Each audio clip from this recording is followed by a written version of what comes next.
Čaute ľudia, v jednej starej kuchárskej knihe som našiel tento recept. Volá sa to víkendová krkovička. Netuším prečo tento názov, ale aj tak som toto jedlo uvaril. No tak sa poďte pozrieť, ako sa mi to podarilo. Na tento recept budem potrebovať bravčovú krkovičku, cesnak, ja som použil jednu takú väčšiu hlavičku, zemiaky, hrušky, kôru z citróna a zároveň aj šťavu z citróna,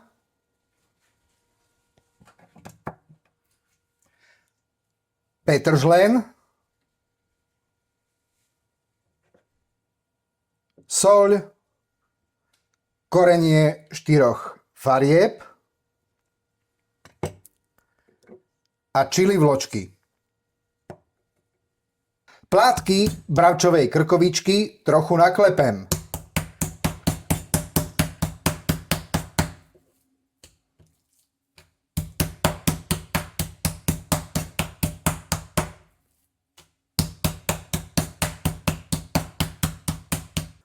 Okraje mesa narežem.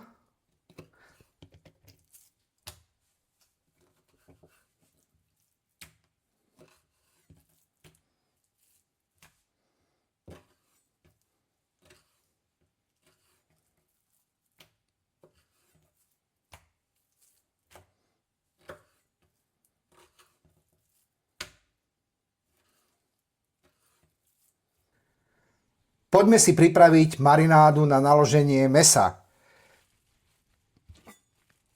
Petržlenovú vňať nakrájam na menšie kúsky.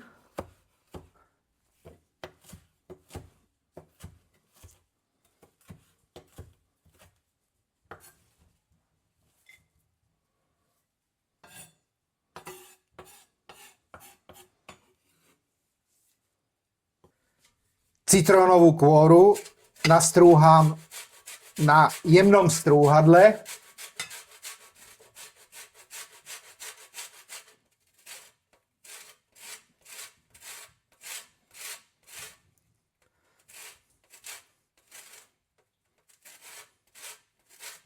Strúčiky cesnaku prelisujem k tej petržlenovej vňati.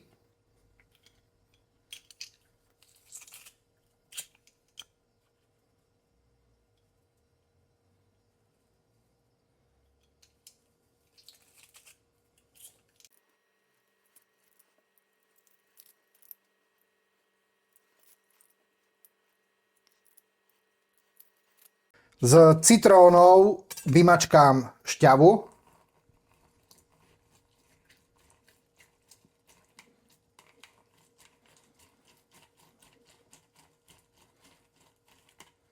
Do misy nalejem asi deci panenského olivového oleja.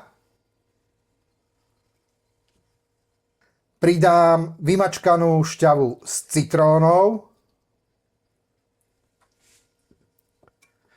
No a všetko trochu osolím.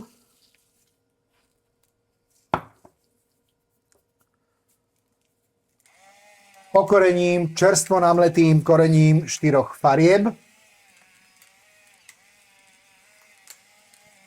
A pridám aj trochu čili vločiek.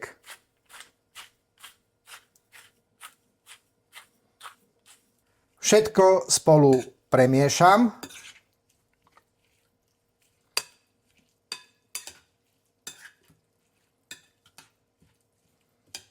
Naklepané plátky bravčovej krkovičky teraz namarinujem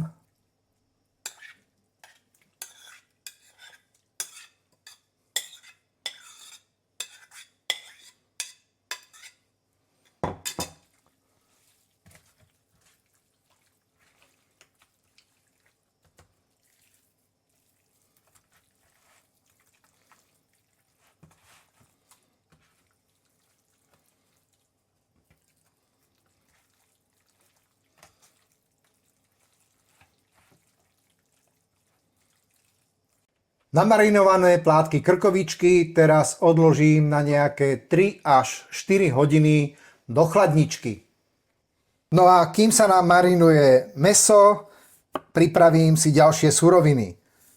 Zemiaky nakrájam na asi centimeter široké plátky. Petržlen nakrájam na také trošku väčšie kúsky.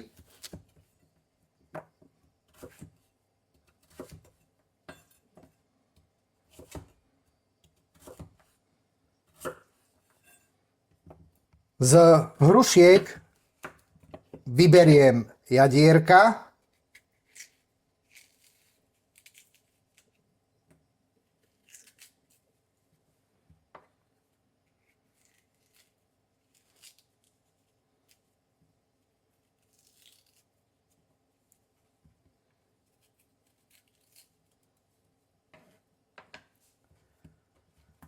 A potom hrušku nakrájam na asi centimeter hrubé plátky.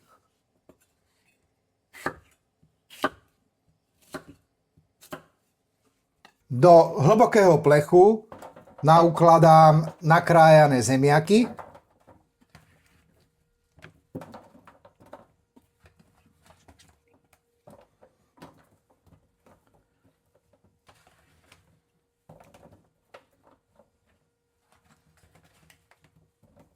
Zemiaky osolím.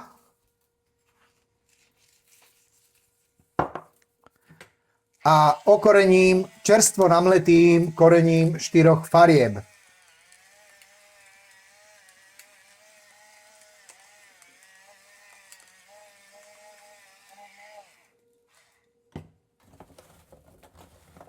Zemiaky v tom plechu trochu premiešam.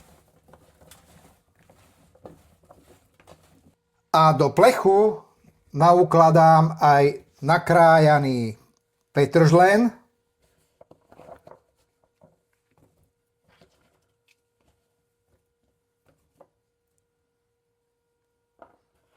A nakrájané hrušky.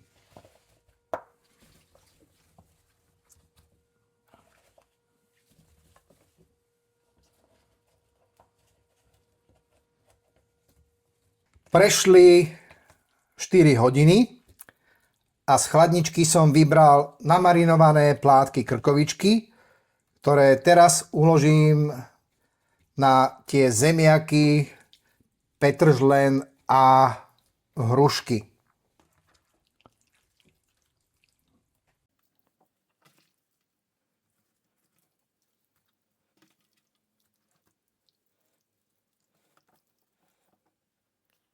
No a samozrejme do toho hlbokého plechu dám aj zvyšky tej marinády.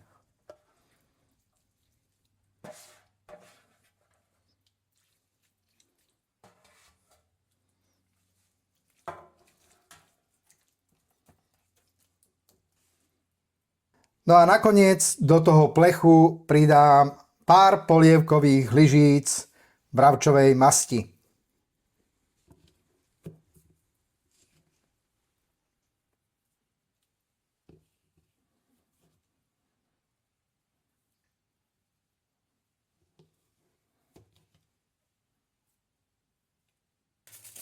Plech zakriem alobalom.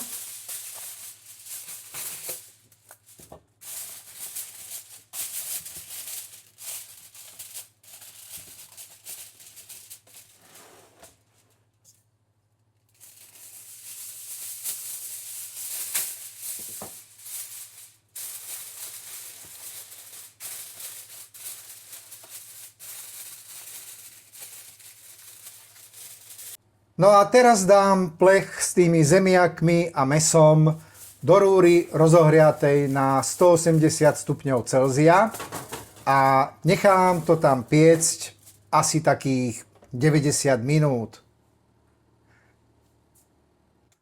Po 1,5 hodine som vybral plech z rúry.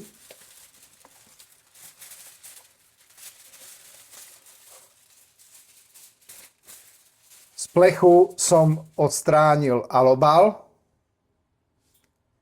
Skontroloval som, či už je mäso a zemiaky dostatočne mäkké.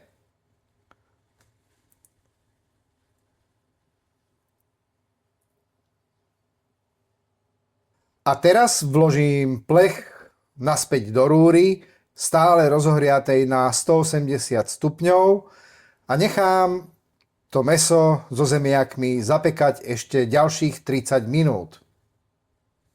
Víkendovú krkovičku mám upečenú, tak ju naložím teraz na tanier.